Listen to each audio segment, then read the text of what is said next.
Negosyante. Salitang masarap pakinggan. Pero sa likod nito ay mga hirap na pinagdaanan. Salitang akala ng lahat ay parati kang may pera. Salitang mensahe gusto mo nang tumambling. Pero dahil sa salitang ito, ay patuloy kang lumalaban kahit gaano man kahirap. Dahil ikaw ay isang negosyante na patuloy pang nanangarap sa ikakaganda ng negosyo mo. Hindi po ibig sabihin na may negosyo ka o nagnenegosyo ka mayaman ka na. Mayaman lang po kami sa pangarap at pananalig na mabago ang pagmulong buhay namin.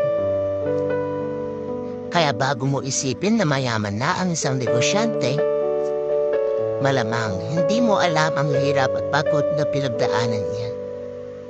Kaya sa mga negosyanteng patuloy lumalaban para sa kanilang mga pangarap, saludo po ako sa inyo.